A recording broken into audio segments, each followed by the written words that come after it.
Olá pessoal, boa noite a todos aí. Agora até que enfim deu certo aqui a nossa correria aqui para poder preparar para vocês aqui essa aula de hoje.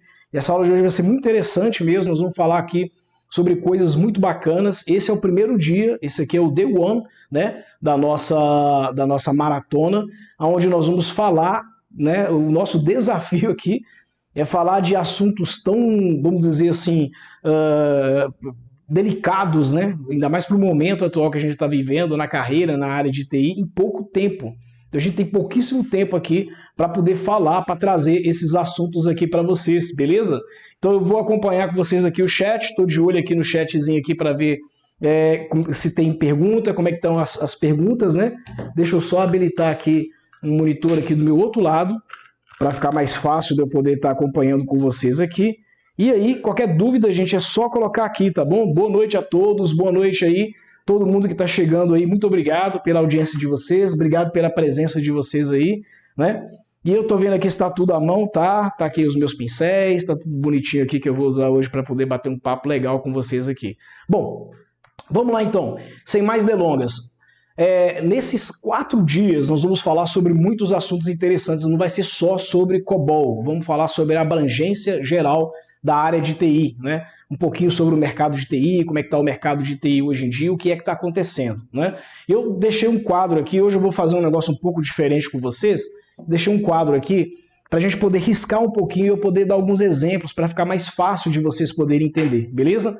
Qualquer dúvida, interaja aí no chat, me dá um feedback aí da imagem, se tá legal, do som também, se tá chegando para você aí tranquilo. Nós fizemos os testes aqui no estúdio, aqui, aparentemente ficou bom, tanto a transmissão da qualidade da rede, da imagem, do vídeo. Então provavelmente deve estar chegando para você sem lag, a imagem deve estar chegando para você boazinha, razoável também, e também o som. Então só me dá o feedback aí para ver se tá tudo legalzinho mesmo, tá? Os nossos testes aqui foi ok. Bom, seguindo aqui a sequência que nós vamos falar hoje, deixa eu falar para vocês sobre um negócio que o pessoal está falando muito. O pessoal está falando muito hoje em dia sobre programação full stack.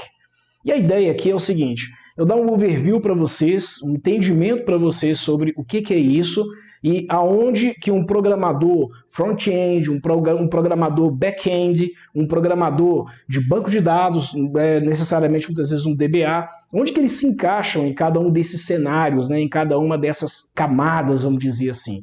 E toda vez que a gente fala de programação full stack, nós estamos falando de programação em múltiplas camadas, então você vai, por exemplo, já viu aqueles anúncios, né?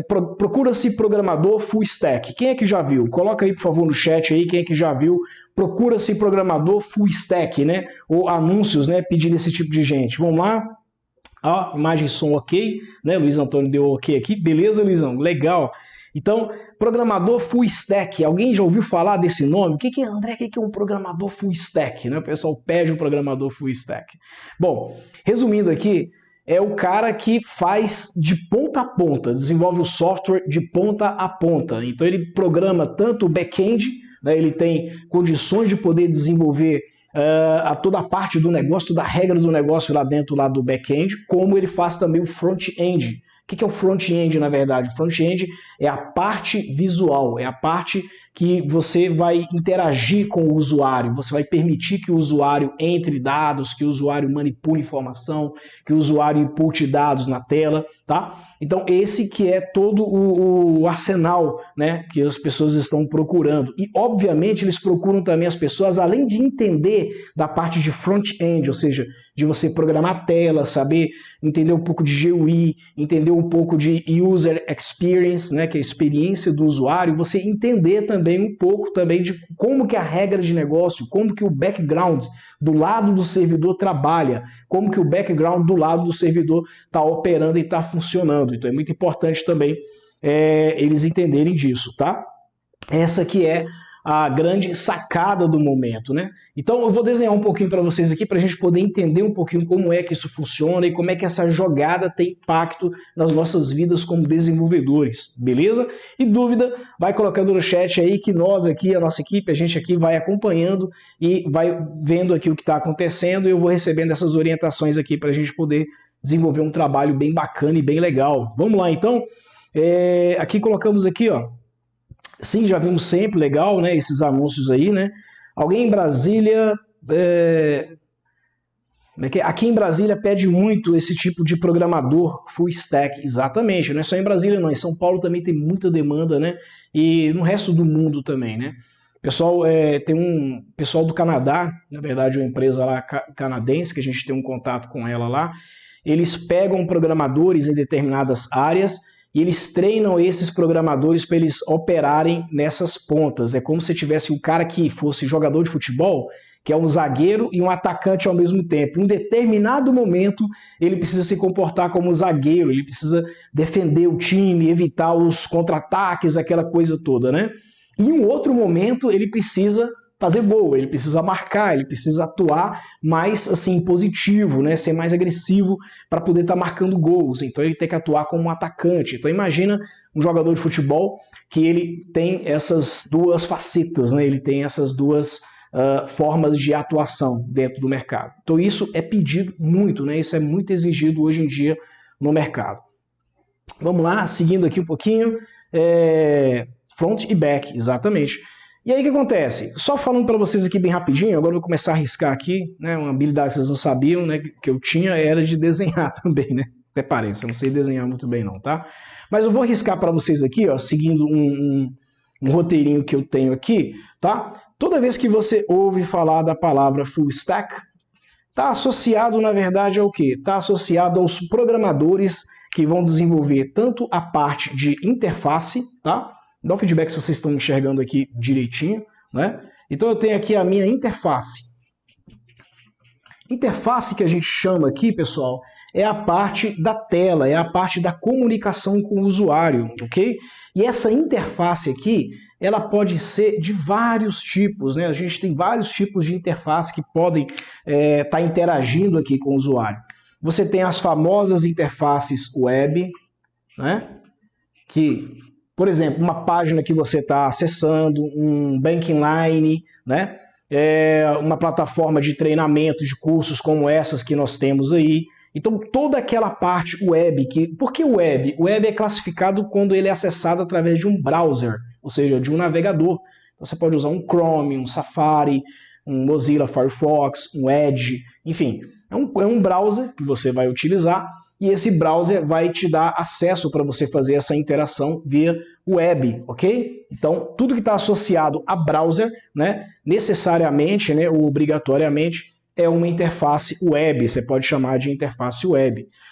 Você tem as interfaces de micro, que nós chamamos de desktops, ou seja, aquelas interfaces de, por exemplo, quem já declarou imposto de renda, por exemplo, né, você baixa o programa, né, da Receita, né, e faz a declaraçãozinha sua do imposto de renda. Quando você terminar de fazer, né, que verificar, que validar os dados e tudo direitinho, que validar as informações e está tudo ok, o que você faz? Você submete, você manda aqueles dados para a Receita. Então tem um programinha, que é o ReceitaNet, por exemplo, que ele vai abrir, né, uma comunicação com o servidor lá do Serpro, e ele vai recepcionar aqueles dados que você colocou. Tudo aquilo que você imputou foi feito numa interface desktop, ok? Outro exemplo também, por exemplo, um restaurante, né, onde tem aqueles PDVs, tem aqueles frente de caixa, né, que a gente vê lá.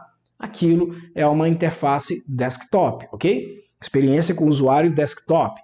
E aqui você tem também o mais conhecido e que todo mundo está utilizando, que é o mobile, exatamente, é os seus apps, é os aplicativos, aquilo que você tem dentro do teu smartphone. Inclusive o banco que você é cliente, é muito provável que esse banco tenha um app, tenha um aplicativo. E esse app é uma interface mobile, tá? Ele está se comunicando com você utilizando um front-end, né, que é um aplicativo, que é um app.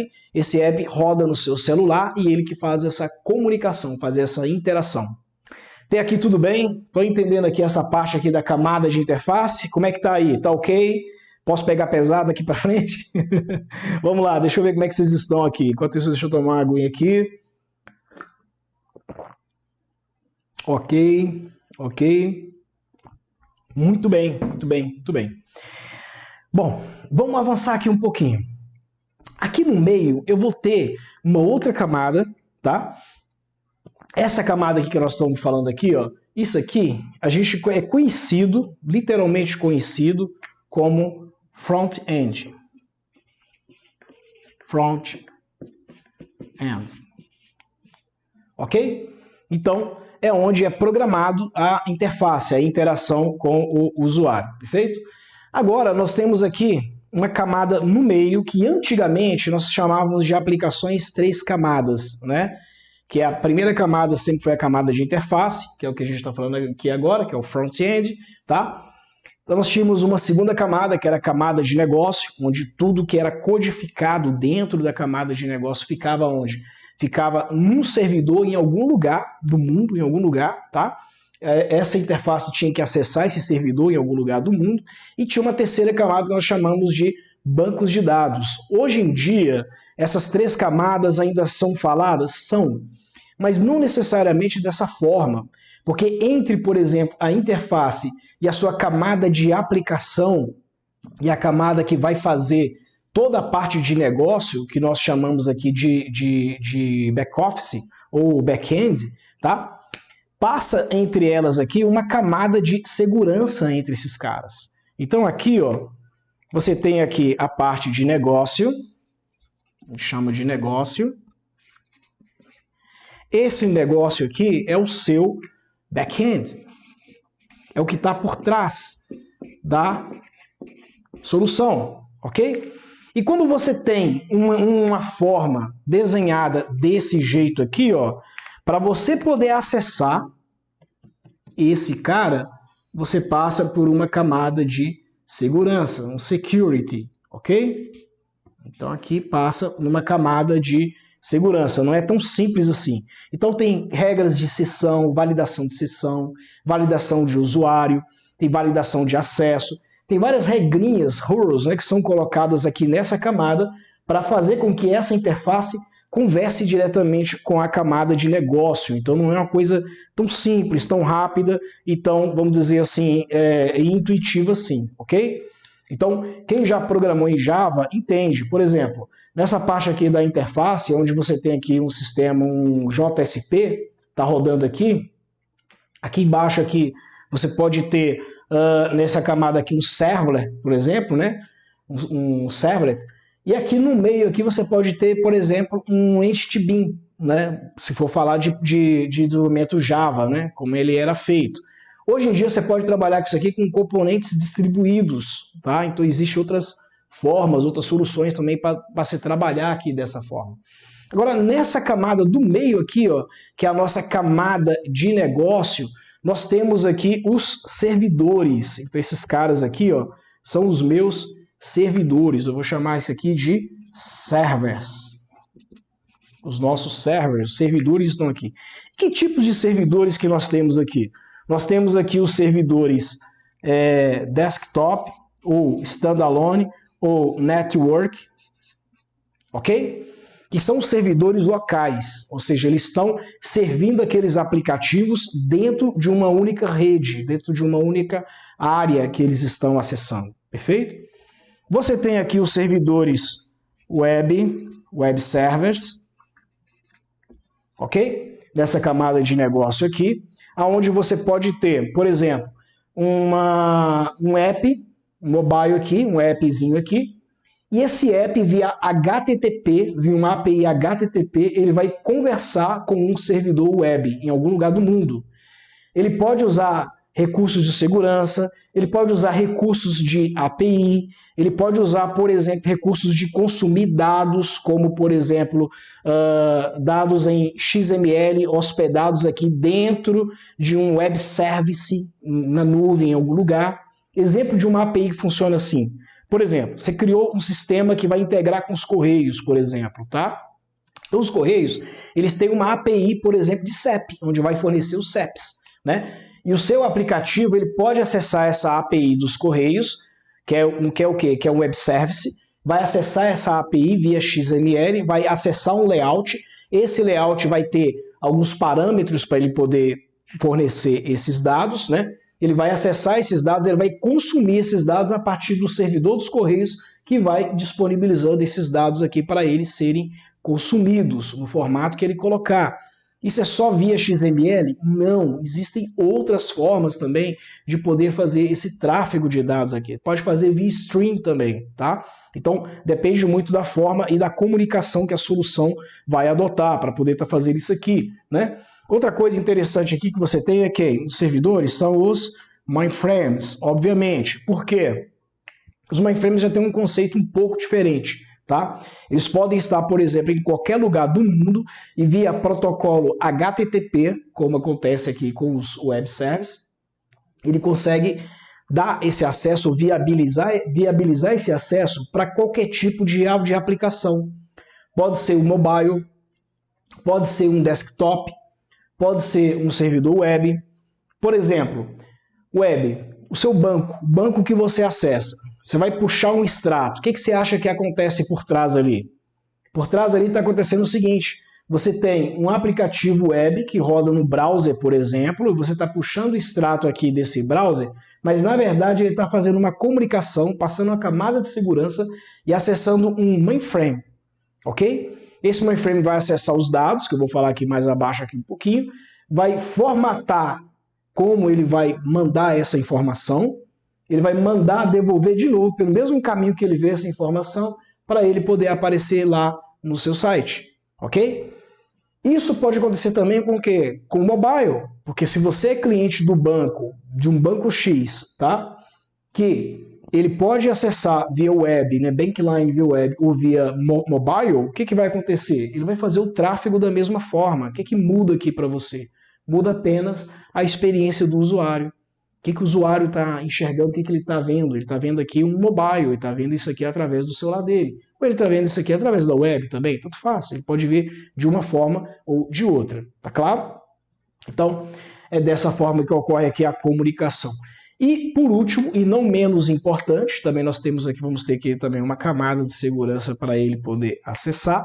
Aqui embaixo você tem uma camada que é a camada de dados, ou seja, é onde as informações são armazenadas, é onde elas ficam, tá? Aqui dentro dessa parte aqui de dados aqui, ó, onde fica os databases, ou seja, as bases de dados, eles ficam armazenados em servidores também distintos. Então você não é obrigado a ter essa hospedagem inteirinha aqui em um local só.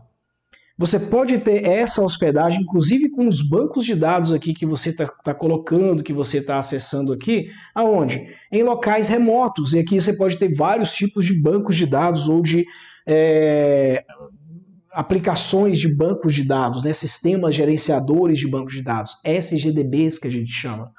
Aqui você tem, por exemplo, DB2, aqui você tem o Oracle, aqui você tem o SQL Server e por aí vai. Você vai ter vários tipos de SGDBs aqui. E da mesma forma que a comunicação que passou por aqui, ela tem que ter uma camada de segurança no meio, aqui também ocorre do mesmo jeito. Você vai ter o quê?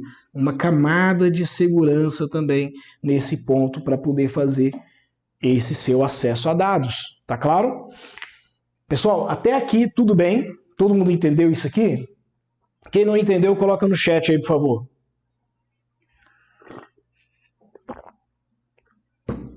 Vamos lá. Sim, estamos vendo bem o quadro, ok. Sim, o entendimento até o momento está ok. Ok. A rocha, Douglas aí. Beleza, vamos lá então. Então, se vocês estão entendendo até aqui, então tá ótimo. Vamos imaginar aqui o seguinte, tá? Se você tiver, por exemplo, qualquer tipo de aplicação que vai fazer esses acessos que nós estamos falando aqui, tá? E esses acessos aqui, por exemplo, você tem aqui, né, uma camada, que é uma camada de usuário, User Interface, ok? UI. Aqui embaixo aqui, ó, você tem alguns blocos que você pode chamar, que são as suas camadas de negócio, elas podem ser distribuídas. E aqui embaixo aqui, ó, você tem uma camada de bancos de dados. Você pode ter um ou mais bancos aqui também envolvidos, ok? O que acontece aqui? Como é que a sinergia dessa coisa é? Essa UI aqui, ó, interface do usuário, ela está distribuída para todos os clientes. Via o quê? Ela é distribuída via web, ela é distribuída via desktop e ela é distribuída via mobile, ok? Ou seja, cada local aqui, ela tem uma forma de poder ser acessado. Por exemplo, via web, como é que é a distribuição via web? É estática. Por quê? Porque existe um endereço, por exemplo, do banco, né? www.bancofulanodetal.com.br, por exemplo, tá? Isso aqui é estático, é uma distribuição estática. O endereço é tipo sol está brilhando, ele está lá, né? Você quer tomar sol? Vai na onde o raio do sol está incidindo, tá? Não quero mais sol? Procura uma sombra, beleza? A mesma coisa aqui, ó. Se eu quiser acessar o meu banco, o que eu faço? Eu vou ter que buscar por um endereço na web, vou ter que digitar no meu browser um endereço para poder buscar. É uma forma de distribuição web, ela é estática. Já no caso do desktop, tá? Ela é feita de forma dinâmica, porém pontual, tá? Ela é para determinado tipo de serviço que você pode fazer, que você pode acessar, e é limitado também à plataforma. Então, por exemplo, vamos voltar aqui. O programa de declaração do imposto de renda que você tem lá, que você declarou, que você acessou. Você pode fazer pelo Mac, você pode fazer pelo Linux. Linux, na verdade, tem várias distros, né? Distro é distribuição, que a gente chama de distro, né? Então, você tem Slackware, você tem Ubuntu, você tem Debian, você tem Fedora, você tem vários tipos de distros, SUSE Linux e por aí vai, né? Várias distros lá para poder estar instalando. E ele sim, empacota e instala em várias distros Linux, tá? E também, obviamente, para o Windows, né? Então você tem a plataforma lá para o Windows. Agora, existem programas, são muito específicos e eles rodam em só uma plataforma, não rodam em multiplataforma. Você não vê esses programas em mais de umas plataformas, tá? Exemplos de programas que estão em várias plataformas, por exemplo, que a Microsoft fez uma parceria, por exemplo, como a Microsoft tem ações, na verdade, da Apple, né? Então existe o Office para Mac, né? Você consegue instalar aplicativos da Microsoft dentro do Mac, consegue rodar eles dentro do Mac, tá? Mas não consegue dentro do Linux, por exemplo. Você não consegue rodar um Office dentro do Linux, a não ser que você faça uma gambiarra, que você joga uma VM, você faz alguma coisa do tipo. Então existem algumas limitações, é um pouco pontual, é uma distribuição pontual, tá claro? No caso do mobile, já é uma distribuição universal. Por quê?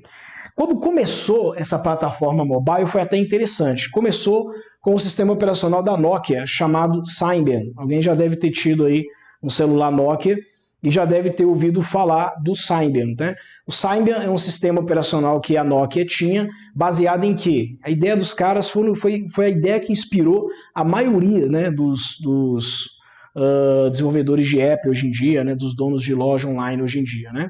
Então o Symbian tinha uma loja online também, tinha uma loja de aplicativos e ele cedia também uma ferramenta para quem quisesse desenvolver para Symbian na época, né? Para quem tivesse lá um celular Nokia, por exemplo, tá? Dava para poder desenvolver. E aí apareceu o tal do BlackBerry, né? Talvez muita gente nunca ouviu falar, né? Mas apareceu o tal do BlackBerry, com o mesmo conceito também. Porém, não tinha uma loja aberta para desenvolvedores, como era o conceito que a Nokia trazia, tá? E aí veio quem? Veio o Google com o sistema Android, tá? E ele veio com o sistema Android, sistema aberto mesmo, tá? Ou seja, qualquer tipo de fabricante de smartphone poderia rodar o Android dentro do seu smartphone, poderia modificar o Android. A Samsung fez isso, por exemplo, né? Criou uma GUI própria para ela, a LG fez isso, a Motorola fez isso, né? A Sony Ericsson na época também. Então cada um fez aquela adaptação, fez aquele ajuste e ele ganhou muita popularidade. Por quê? Porque primeiro era Google, né? Era uma solução Google. E segundo, ele focou num negócio chamado desenvolvedores, focou em nós, no nosso público, né? E aí com isso o que aconteceu? Eles começaram a ganhar força.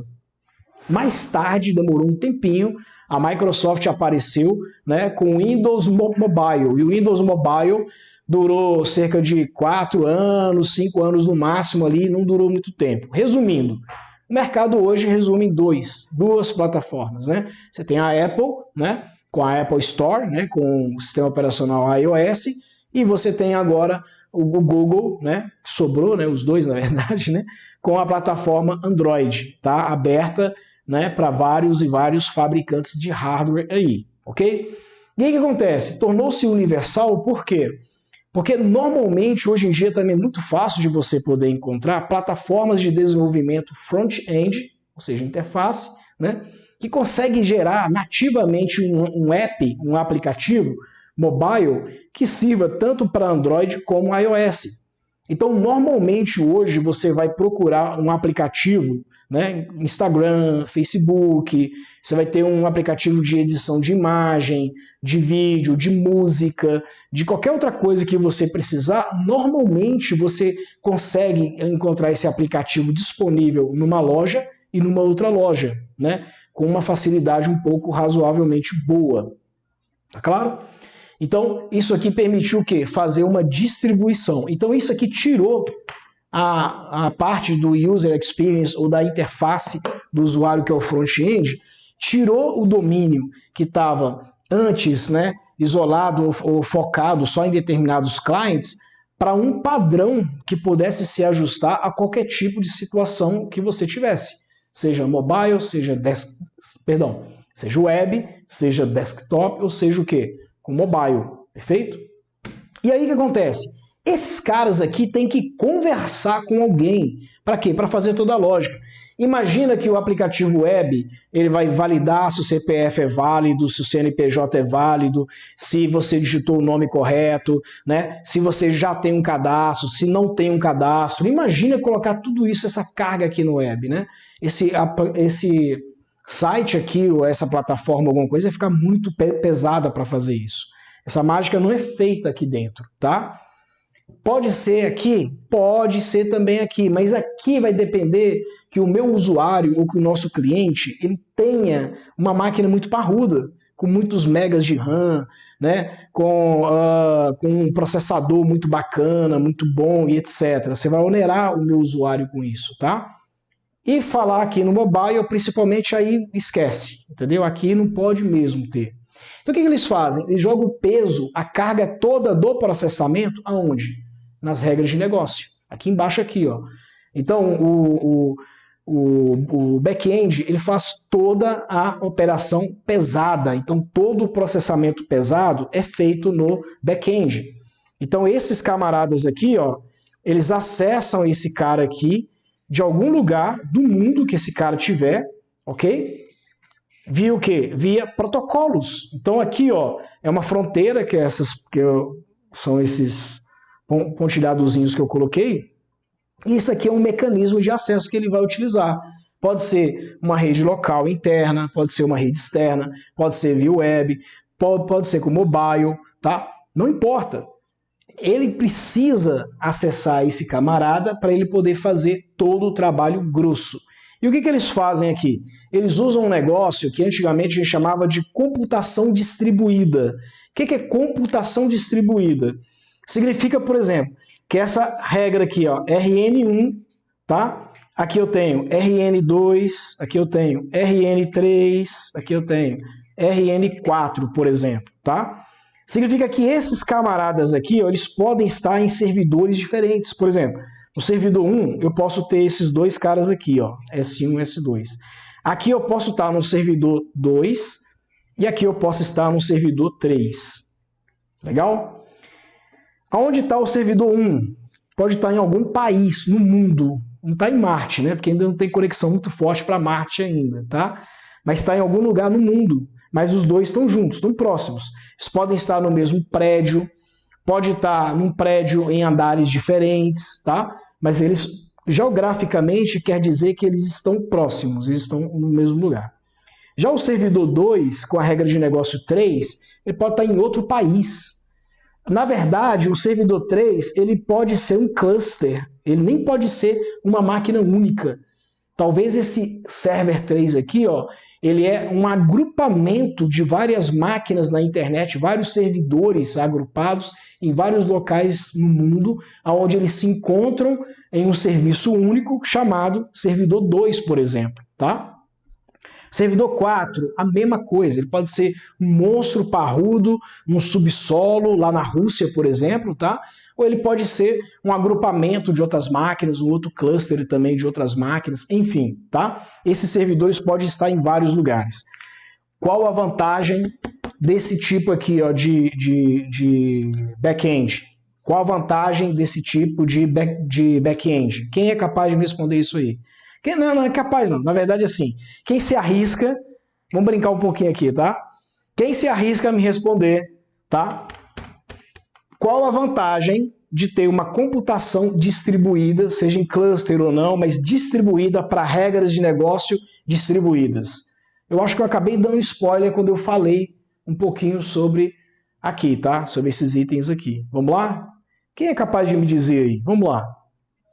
Capaz não, na verdade não é capaz. Desculpa, deixa eu corrigir novamente aqui. Quem se arrisca a me dizer? Vamos lá? Vamos ver as perguntas aqui. Visual Studio Code da Microsoft também é multiplataforma. Perfeito, perfeito. Symbian N95S, exatamente, que era o celular na época, né? Saudoso, isso mesmo. Segurança, alguém está respondendo aqui, segurança também, tá? Segurança também justifica ter isso aqui distribuído. Mas o peso, quando o pessoal resolveu trabalhar dessa forma, não era só segurança, tá? Inclusive, até desse jeito aqui, ó, a segurança é mais crítica ainda. Ela pesa, ela é mais cara ainda, no formato que está aqui. Mas por que mesmo assim o pessoal paga mais caro para segurança para manter esse formato aqui? Vamos lá? Quem pode me ajudar aí? Escalabilidade. Sim, tem escalabilidade, ok. Não era essa palavra que eu queria encontrar, mas beleza, vamos lá. Só uma parte do serviço fica indisponível no caso de um desastre ou falta de energia. O nome disso é redundância, tá? Quem falou isso? Luiz. Viu, Luiz? Não está errado, tá? Nesse caso aí que você me falou, significa o seguinte: o serviço feito pelo S1, ele está sendo feito por um S4, por exemplo, também. Entendeu? Aí eu tenho um negócio chamado redundância aqui, ó, tá? O serviço feito pelo S2 estaria sendo feito por um S7 em outro lugar do mundo também. Se caísse uma bomba, explodisse uma guerra, ou acontecesse alguma coisa com o serviço fosse fora do ar, ele era sustentado por um outro S7, um outro S9 e por aí ia, beleza? Isso aqui, ó, se chama redundância, tá? Mas não é o que eu quero saber ainda não. Vamos lá? Vamos lá. Questão de segurança, nuvem. Nuvem é esse acesso, tá vendo que a gente está fazendo aqui, ó, jogando aqui para a máquina. Se você desconhece, se você sabe que tem um servidor, mas não sabe onde ele está, isso é cloud compute, tá? Isso é nuvem, computação em nuvem, perfeito?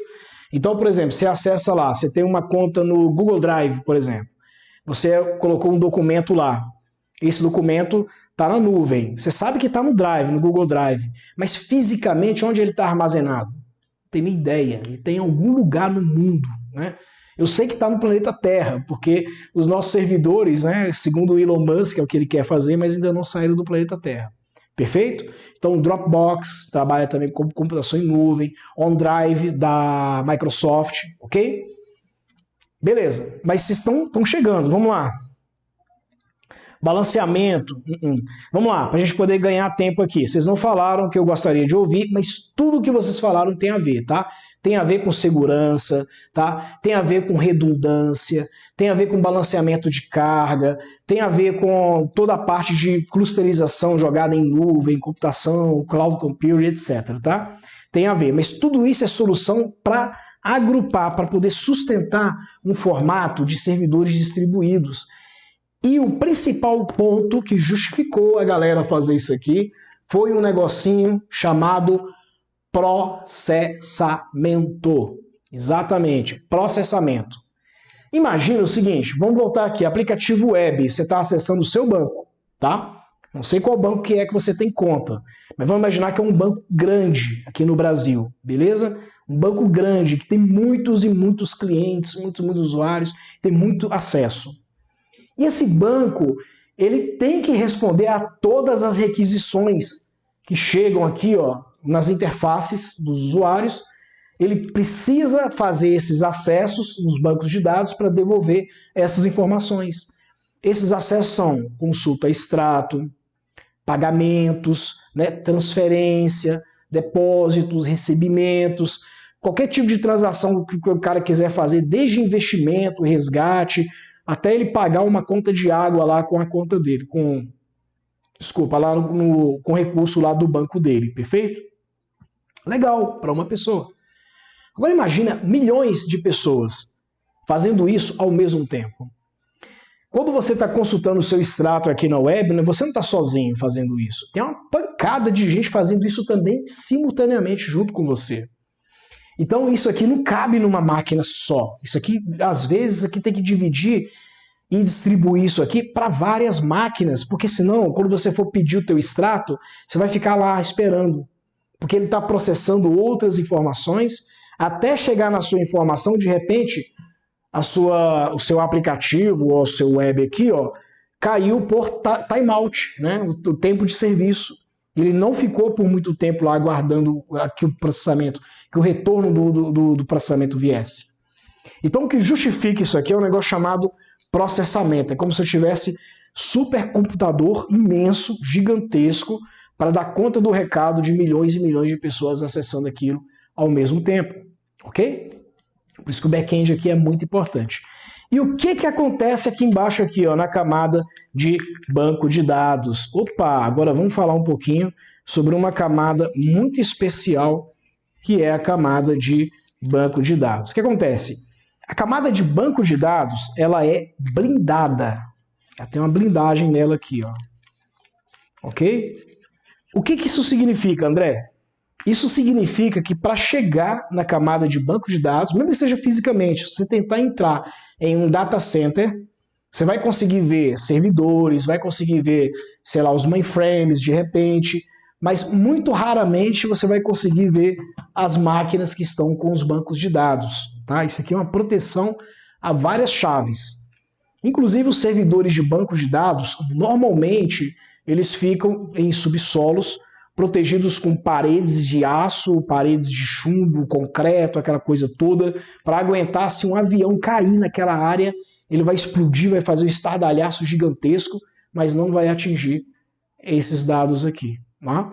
Um dos grandes prejuízos que os americanos tomaram, que grandes bancos e empresas também faliram na época, foi quando os aviões se chocaram com as torres lá no World Trade Center. As pessoas nunca imaginavam que isso poderia acontecer. Que loucura é essa? Como assim? Avião bater na torre? Isso é impossível. Ninguém nunca nem imaginou um negócio desse, né? Então hoje em dia a gente está assim, precavido, né? Se houve um louco capaz de jogar aviões nas torres gêmeas, né? Então, e teve uma pandemia recentemente, né, em 2019, a gente conheceu uma coisa que a gente nunca imaginasse. Se alguém voltasse no tempo e falasse pra gente em 2018 o que ia acontecer em 2019, que o mundo ia parar por causa de um vírus tão minúsculo, ninguém acreditaria. Então lidar com situações improváveis é questão da TI, da área de segurança de TI. E a área de segurança, ela procura guardar muito essa parte aqui da camada dos dados. Então fisicamente é difícil chegar e logicamente também é difícil chegar. Porque aqui, para esse carinha aqui, ó, ele conseguir chegar aqui nesse banco de dados, ele passa por muitas e muitas camadinhas aqui, ó, no meio do caminho, tá? E às vezes ele nem chega aqui no banco, ok? Então tem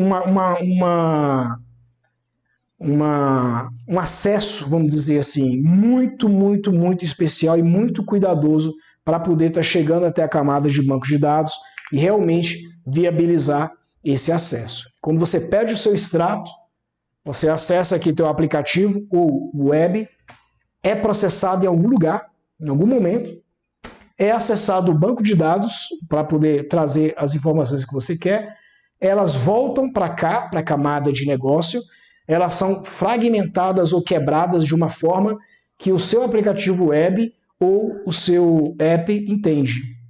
E aí você consegue ver a informação. Perfeito? Pessoal, até aqui tudo bem? Vocês estão entendendo aqui essa parte aqui? Como é que funciona? Vamos lá?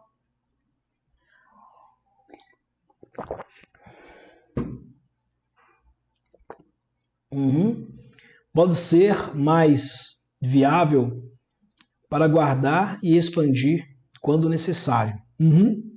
A parte lá dos servidores. Bem, Pedro. Vamos lá, até aqui tudo bem, gente? Tranquilo? Tranquilo? Podemos aqui prosseguir. Tá acabando já, tá? Agora eu vou falar alguma coisa bem especial para vocês aqui. Essa coisa toda arriscada aqui foi só para a gente poder ter uma ideia. Um programador full stack é o camarada que ele vai trabalhar aqui, ó, junto com a equipe do desenvolvimento do GUI e vai trabalhar aqui na regra de negócio. Desejável ele conhecer também de banco de dados. Por que é desejável? Porque ele conhecendo aqui de banco de dados, ele vai conseguir facilitar a conversa dos dados que são armazenados, gerados, consultados aqui com essa camadinha aqui, tá? Em especial, nós vamos falar de banco de dados, deixa eu ver aqui, tá agendado para a gente falar na quinta-feira, tá? Na quinta-feira nós vamos dar um banho de loja aqui em banco de dados, perfeito? Cara, e aonde que o COBOL entra em tudo isso, né? Vou falar um pouquinho aqui dele aqui para vocês verem como é que é interessante. Olha só, gente, tem muitas pessoas falando aí, COBOL morreu, COBOL existe, o pessoal fica rindo, né? COBOL, aquela coisa toda e tal.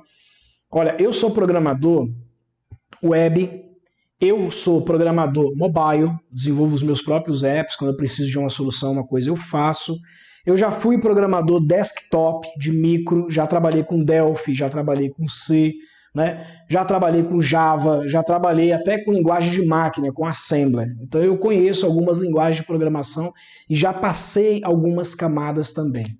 E eu trabalhei muito também com bancos de dados, tá? Na época que você tinha que resolver problemas, que hoje você tem muita coisa legal aí, muito objeto bacana que já resolve. Na época você tinha que resolver isso tudo na mão, na unha.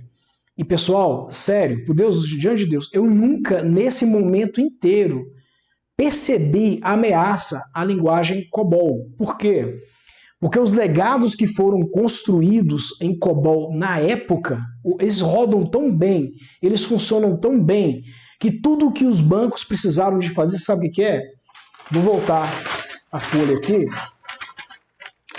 Tudo que os bancos, as grandes financeiras, os grandes, né, que rodam COBOL precisaram de fazer é o seguinte: limitar o COBOL a essa camadinha aqui.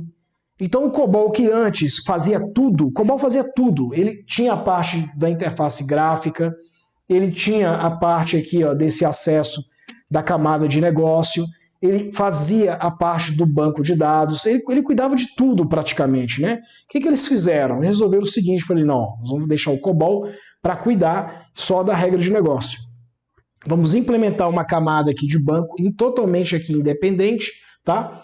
E nós vamos criar mecanismos de acesso para as interfaces aqui, né?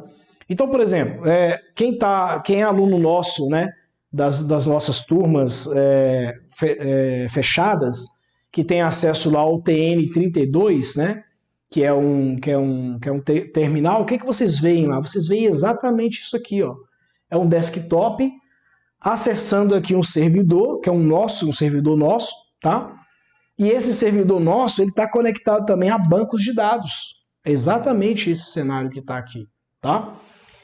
Esse aplicativo que roda aqui, ó, no desktop para dar acesso ao grande porte, a maioria desses sistemas desenvolvidos, eles usam o quê? O COBOL, o próprio COBOL para poder fazer esse serviço aqui. Então, tirando esse mito aí, gente, o COBOL não morreu, o COBOL não vai morrer, tá? O COBOL ele vai sustentar, vai alimentar muitas famílias ainda. E por que a gente prega a bandeira do COBOL? Por que a gente finca a bandeira do COBOL? Primeiro, porque ele é muito fácil, ele é muito baseado na língua inglesa, né? Então você vai dar um comando lá no COBOL, quem acompanha as nossas aulas aí de quinta-feira sabe que é muito simples, é muito fácil poder desenvolver com ele, perfeito? A curva de aprendizagem não é tão grande, não é tão longa como outros programas, outras linguagens de programação, né?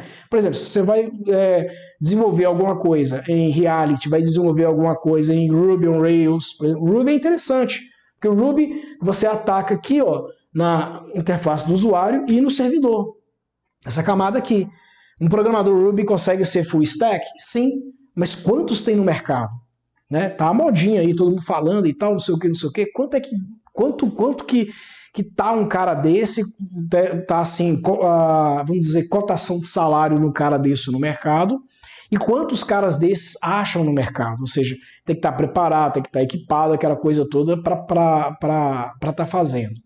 Então, o que a gente muito ouve aí fora do marketing, isso aconteceu muito na época do C, aconteceu na época do Delphi, aconteceu na época do Java, está acontecendo agora na época do Ruby, está acontecendo agora na época do React. Então, assim, tudo isso está bombardeando e está criando. Na época que o PHP teve um auge também, que o PHP ficou bem conhecido, bem popular, vamos dizer assim, tá? Então isso é antigo, isso tem acontecido muito, e o COBOL sobreviveu a tudo isso. Não é porque o COBOL sobreviveu, porque o COBOL é forte, ele é muito bom, ele é o melhor. Não. Houve, na verdade, um desenvolvimento muito grande, houve uma intenção de fazer uma coisa chamada downsize, ou seja, sair da alta plataforma para ir para baixa.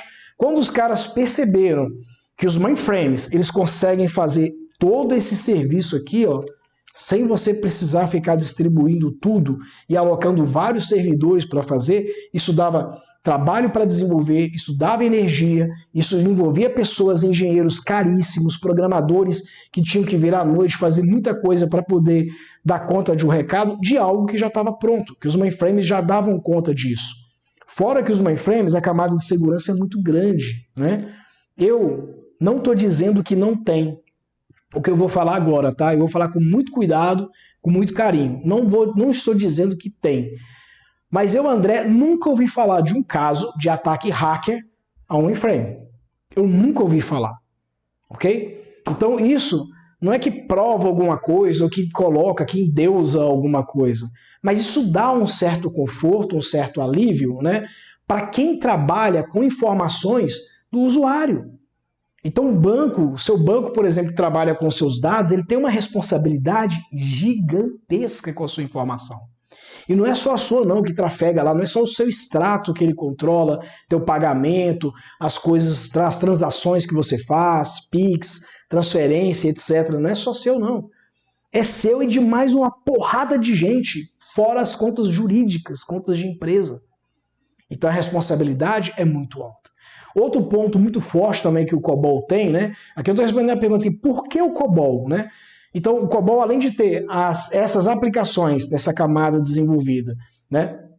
Um peso muito grande no mundo hoje em dia, por exemplo, bancos, são mais de 95% dos bancos que têm regras de negócio desenvolvidas aqui com COBOL. Existem entidades financeiras, 65% delas, especialmente na Europa, rodam o quê? Com COBOL. Estão trabalhando lá com COBOL, né? Se você vê os grandes aí, tem varejistas gigantes, grandonas aí, todas elas estão trabalhando com o quê? Com COBOL. Tem um mainframe aqui embaixo aqui, com o COBOL rodando aqui por trás. O interessante que o COBOL tem, eu fiz esse teste, eu li isso uma vez, depois de alguns anos eu fiz o teste, eu compilei um programa em C, depois eu compilei um programa em COBOL, depois eu fiz o mesmo programa em Assembler. Assembler, para quem não conhece, né, é a linguagem de máquina, é a linguagem mais vamos dizer, bruta que existe, né, para falar que é linguagem de máquina. E quando você fala de compilar, você está dizendo o quê? Você está pegando um programa que você escreveu, do jeito que você entende, na linguagem que você entendeu ali. Quando você mandou compilar aquele programa, o que o compilador faz? O compilador é um programa que ele vai traduzir aquele código que você entendeu em linguagem de máquina, numa linguagem que a máquina entende. E aí a máquina vai executar aquela língua que ela entende. Perfeito? Então, quando eu fiz esse teste, o que eu percebi? Eu percebi que o assembler, o binário gerado pelo COBOL era quase semelhante ao binário do assembler puro, né? Ele era um pouco maior, claro, mas não era tão... O C gerado em C, por exemplo, ele ficou 4 vezes maior E a instrução era a mesma, era uma soma, era só uma instruçãozinha de soma. Foi feita no Assembler, foi feita no COBOL e foi feita em C. Né? E nós vimos isso aí, essa diferença. Então, o COBOL, um programa gerado em COBOL, ele gera uma linguagem de máquina muito pequena, muito próxima do Assembler. Qual é a vantagem disso? Processamento. Processamento. Ele vai processar isso muito rápido, ele faz uma entrega muito rápida. E o terceiro motivo que o COBOL, né, porque ele é muito forte, ele é muito interessante para isso, está ligado aos tipos de dados, que também é uma das causas pelo qual o código o Assembly, a linguagem de máquina é muito pequena. Né? COBOL basicamente são dois tipos de dados, o numérico e o alfanumérico. E do numérico e o alfanumérico ele deriva, né, as particularidades de cada um, né? É um numérico inteiro, é um numérico decimal, né? E aí ele vai derivando os tipos de dados. A gente vai ver, quando a gente for falar de JSON e de XML, um tipo de dado chamado natural, tá? Que o COBOL tem, que foi implementado recentemente para poder abrigar a conexão web, facilitar essa API aqui, ó, da camada de usuário do front-end com o back-end. Ok? É a partir do tipo de dado natural que a gente gera XML, JSON e consegue trabalhar com essa interação na API web aqui bem tranquila, tá? Mas mesmo assim, ele consegue fazer uma entrega muito grande, uma entrega muito legal em relação aos dados, quando eles são trafegados, quando eles são compilados, quando eles são executados aqui na camada de processamento, ok? Então, esses três pesos, né? COBOL muito fácil, fácil de poder trabalhar, fácil de poder desenvolver. Vocês veem isso, né, nas nossas aulas lá com Redefines, ele tem muitas tem recursos, né, muito fáceis, muito tranquilos de fazer. Ele gera um assembly muito pequenininho, né, e os tipos de dados dele tornam ele muito mais simples de poder se ajustar a qualquer tipo de situação que ocorrer. Perfeito? Então, o COBOL ele ajuda muito nesse ponto, ok? O que mais que eu tinha para falar aqui para vocês? Deixa eu ver. Bom, basicamente é isso, pessoal. Não vou tomar muito tempo de vocês, não. Amanhã nós vamos seguir com um conteúdo que eu vou falar para vocês bem interessante, tá? Nós vamos falar sobre ambientes de programação em baixa plataforma e alta plataforma. Amanhã eu vou falar sobre editores, eu vou falar sobre IDEs. Amanhã a gente vai abrir a máquina, vamos fazer uma coisa um pouco diferente de hoje aqui. Hoje eu quis trazer uma coisa um pouco diferente, numa linguagem um pouco mais amigável, né, para todo mundo poder entender exatamente o que é que acontece por trás, né? E nós vamos falar um pouquinho sobre como trabalhar, né, com esses ambientes, né, como é que você consegue instalar esses ambientes e trabalhar com esses ambientes. Cada IDE tem uma particularidade interessante na visão de desenvolvimento. Por exemplo, alguém falou aqui do VS Code, né, do Visual Studio Code, que a Microsoft desenvolveu. Ele é muito interessante. Quando você vai trabalhar COBOL com essa IDE e você está trabalhando, desenvolvendo junto com equipes web, você consegue ter dentro de um ambiente integrado uma visão muito interessante e harmoniosa, onde o COBOL consegue interagir tranquilamente aqui na web, fazendo inclusive testes, tá, de ponta aqui antes de você poder subir um app, subir alguma coisa, e inclusive também com bancos de dados. Então existem algumas APIs que vão permitir, vão favorecer, tá, que isso seja feito. Beleza? Perguntas, vamos lá? Perguntas, questions, perguntas. Sim, a revisão, né? Legal. A UI é o front-end, ou ela está entre o front-end e o back-end? Olha só, Douglas, né, que falou isso aqui.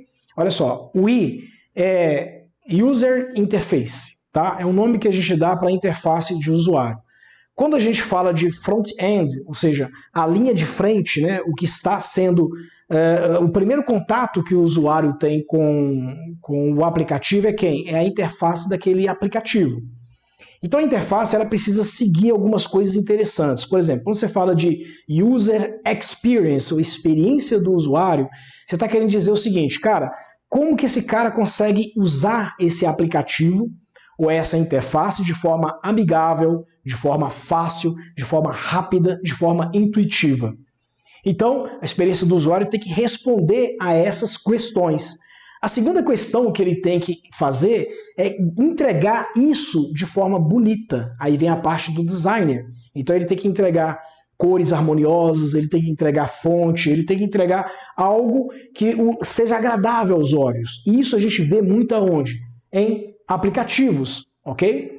Aplicativos desenvolvidos para celular, nós vemos muito isso, a fusão entre uma boa experiência de você poder manusear, de você poder tocar a tela, com uma tela agradável, com uma aparência bonita, uma aparência agradável.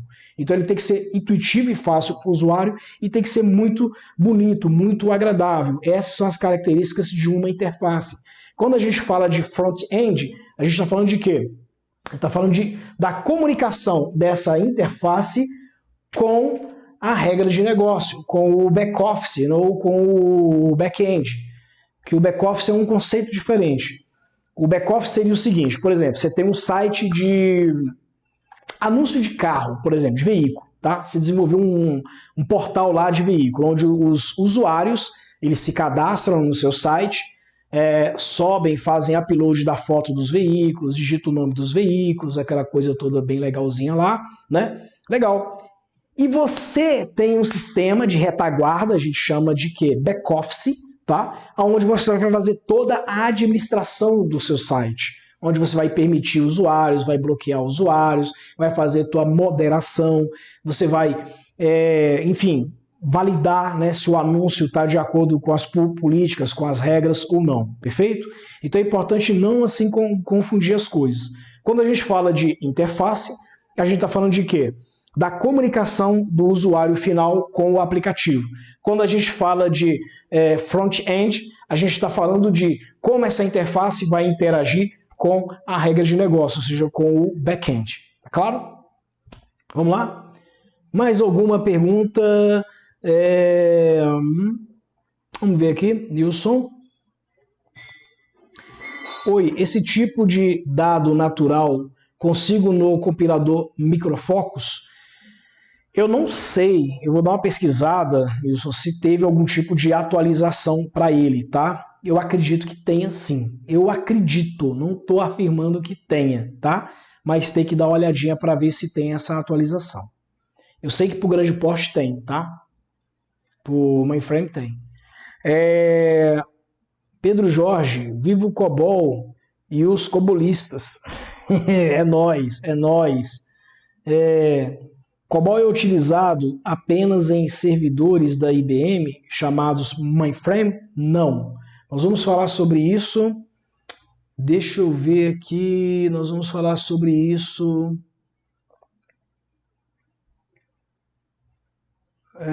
Nós vamos falar sobre isso na terça-feira. Terça-feira amanhã, tá? Nós vamos falar sobre uns equipamentos chamados Burroughs, ok? Aí nós vamos falar sobre isso aí, mas não, tá? Ele não é propriedade exclusiva da IBM. A IBM, por causa do marketing, do tamanho do mercado, daquilo tudo que ela abrange, ela consegue ter uma visibilidade um pouco mais privilegiada, perfeito? Vamos lá, vendo aqui mais uma aqui. Entendido, obrigado. Legal, Douglas, então te respondi, né? Galera, é isso então, tá? Que eu tinha para trazer para vocês aqui, para a gente não estender, não ficar tão tarde assim. Amanhã, não perde amanhã. Amanhã nós vamos falar sobre ambientes de programação, vamos falar sobre navegação, tá? Nós vamos falar sobre IDEs, vamos falar sobre editores e isso vai ser na máquina, tá? Eu vou abrir a máquina aqui e vou mostrar isso tudo para vocês, vou apresentar isso tudo para vocês aqui amanhã. Qualquer dúvida que tiver, só mandar para nós, manda no nosso grupo lá do Telegram, tá? E gostaria de ver todos vocês aqui, se quiserem até repartilhar esse link. Hoje a gente teve um atrasozinho, amanhã a gente vai ver se manda o link mais cedo.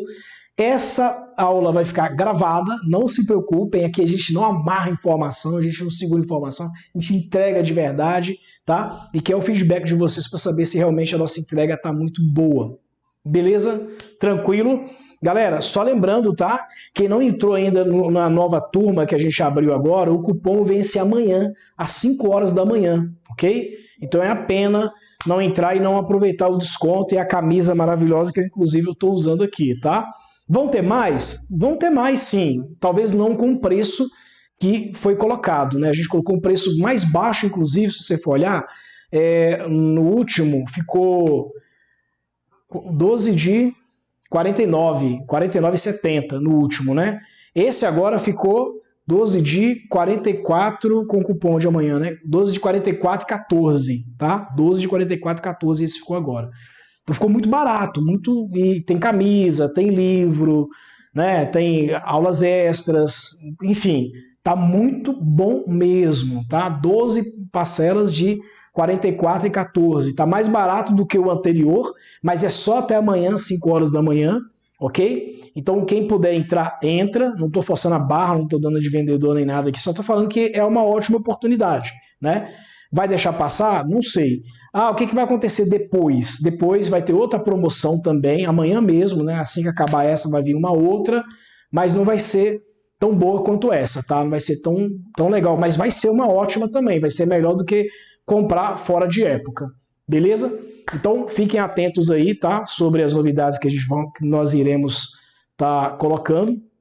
Amanhã nós vamos falar sobre esse assunto bem interessante. Na quarta-feira nós vamos falar sobre XML e JSON, vamos trazer aqui um assunto muito inédito aqui para vocês, né? E na quinta-feira, não percam também, nós vamos mergulhar um pouquinho, entender um pouquinho sobre bancos de dados, beleza? Eu vou mostrar para vocês algumas coisas bem interessantes aqui, estou ansioso que chegue a quinta, porque banco de dados é uma coisa que eu amo de coração, beleza? Vamos lá então, perguntas, se não tem mais perguntas eu acho que já está certinho, né?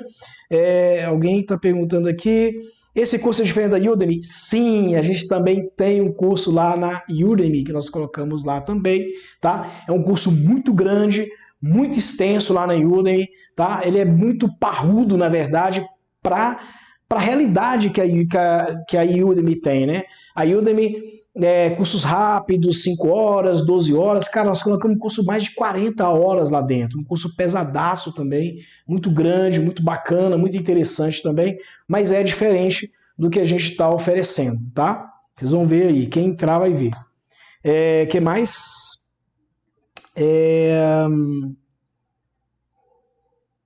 Valeu, abraço. Tá aqui. Aprenda COBOL. Queria ter a oportunidade de sentar num boteco com vocês e ficar trocando ideias sobre isso. Massa. Quem sabe um dia, né? Passar essa pandemia, a gente faz um encontro. Cara, eu sonho com isso, viu, galera? Anota isso aí, tá? Eu sonho com isso um dia, a gente fazer um encontro nosso presencial, né? E, enfim, né? Enfim, não vou falar muito não, que senão eu vou ficar com vontade de fazer rápido aqui, não vai dar para poder fazer ainda. Pelo menos aqui no Brasil não, porque esquema de vacina aqui, né, com a pandemia tá arrastando, tá muito devagar, não quero nem entrar nesse assunto, tá? Galera, é isso então. Muito obrigado por terem ficado comigo até aqui. Tenham todos uma excelente noite. Muito obrigado. Deus abençoe a vida de vocês. Amanhã nós estaremos juntos. Tragam mais pessoas, tá? Nós vamos tentar colocar esse vídeo aqui no ar amanhã de manhã mesmo, né? A gravação de hoje aqui. Vamos correr para dar tudo certo para estar amanhã de manhã. Eu quero ver vocês aqui amanhã, beleza? Dúvidas, mandem pra gente, podem mandar no nosso grupo, podem interagir com a gente. Nós temos o maior prazer de responder e de ajudá-los, ok? Beijo no coração, tenham todos uma excelente noite e até amanhã, querendo Deus. Tchau, tchau, galera. Valeu, obrigadão.